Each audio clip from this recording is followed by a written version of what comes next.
गजानन महाराज यांच्या प्रकट होण्याची कथा। श्री गजानन महाराजांचा जन्म कुठे व कधी झाला हे अज्ञात आहे, परंतु गजानन महाराज माघ वद्य 7 शके 1823 फेब्रुवारी 1878 या दिवशी ऐन तारुण्यात ते शेगाव जिल्हा बुलढाणा येथे दिगंबरावस्थेत दृष्टीस पडले।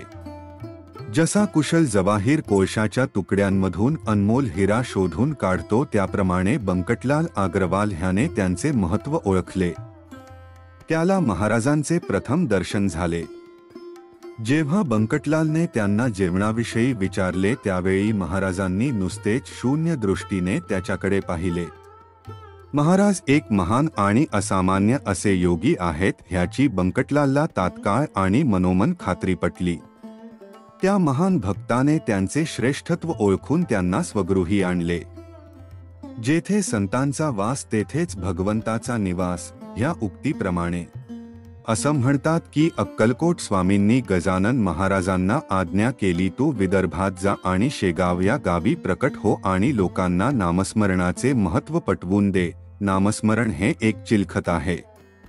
नियतीने कितीही वार केले तरी आत कुठेही जखम होत नाही। शेगावला जाण्यापूर्वी नाशिकला जा, तिथे श्रीरामाचे दर्शन घे आणि तिथल्या देव मामलेदाराला भेट आणि मग पुढे जा। महाराज नाशिकला आले। श्रीराम मंदिरात जाऊन त्यांनी दर्शन घेतले।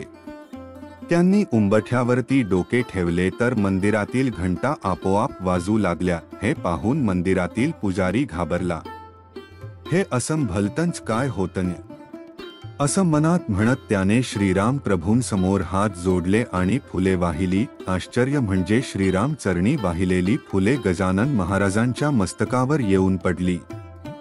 ते पाहून पुजारी गाभायातून बाहेर आला आणि त्याने महाराजांच्या चरणी लोटांगण घातले। महाराजांनी त्याच्या डोक्यावरून आईच्या ममतेने हात फिरवला। अरे, तुझे जीवन पिंजातल्या पोपटासारखे झाले आहे। तुझ्या अंतरी अजूनही षड्रिपू पशु बनून राहिलेले आहेत, त्यांना दूर कर। अखंड श्रीराम नाम घे आणि मुक्त होऊन जा। पुजायाने त्यांना साष्टांग नमस्कार घातला आणि उठून पाहतो तर काय, ती दिव्य विभूती तिथून अदृश्य झाली होती। खरतर 1878 मधली गोष्ट। शेगावच्या पातूरकरांच्या घरी एक कार्यक्रम होता। साया गावालाच जेवणासाठी निमंत्रण होते। पंचपक्वाने बनवली होती। पंगती सुरू होत्या। वापरून झालेल्या पत्रावळी बाहेर एका ठिकाणी गोळा करून ठेवल्या जात होत्या। अचानक एक तेजस्वी तरुण तेथे अवतरला।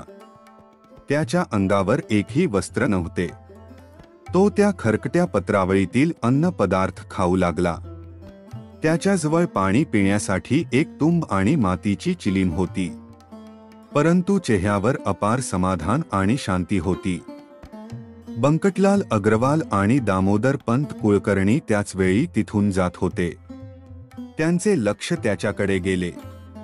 त्यांना वाटले हा कोणी विक्षिप्त असावा, पण त्या तरुणाच्या मुद्रेवरील तेज विलक्षण होते। अग्रवालांनी पातूरकरांकडून पंचपक्वान्नांनी भरलेले ताट आणले आणि त्या तरुणासमोर ठेवले। खूप आग्रह केल्यावर अखेर त्या तरुणाने सर्व पक्वान्ने एकत्र केली आणि खाऊन टाकली। नंतर तो जनावरांसाठी भरून ठेवलेले पाणी पिऊ लागला। ते पाणी घाण आहे, ते पिऊ नका।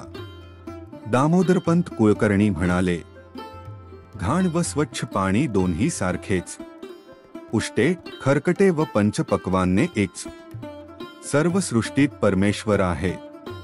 घाण पाणी म्हणजेच परमेश्वर, स्वच्छ पाणी म्हणजेही परमेश्वर आणि पाणी देणाराही परमेश्वर आणि पिणाराही परमेश्वरच, तो तरुण म्हणाला। हे ऐकताच बंकटलालांची खात्री पटली की हा कोणी सामान्य तरुण नव्हे, हे कोणी विरागी साधू पुरुष आहे। ते दोघे त्यांचे पाय धरण्यास धावले, तोवर ते विरागी साधू अदृश्य झाले। हे साधू पुरुष होते साक्षात गजानन महाराज आणि ते शेगावात अवतरले। तो दिवस होता शके 1800 मधील माघ वद्य सप्तमी अर्थात 23 फेब्रुवारी 1878। या दिवशी लोकांना त्याचे प्रथम दर्शन झाले। ते मूळ कोण, कुठले, कुठून आले याविषयी कुणालाही काहीही माहिती नाही। श्री गजानन महाराज हे दिगंबर वृत्तीतील सिद्धकोटीला पोचलेले महान संत होते. मिळेल ते खावे, कोठेही पडून राहावे, कोठेही मुक्त संचार करावा असे त्यांचे वर्तन होते. ते गुढी, परमहंस, संन्यासी, जीवनमुक्त असे महान संत होते. गण गण गणात बोते हा त्यांनी दिलेला मंत्र होता. त्यामुळेच त्यांचे नाव गजानन महाराज पडले. महाराजांनी कर्ममार्ग, भक्तिमार्ग आणि योगमार्ग हे 3 मार्ग जीवात्म्याला आत्मज्ञान प्राप्त करून देतात असे सांगितले. धन्यवाद.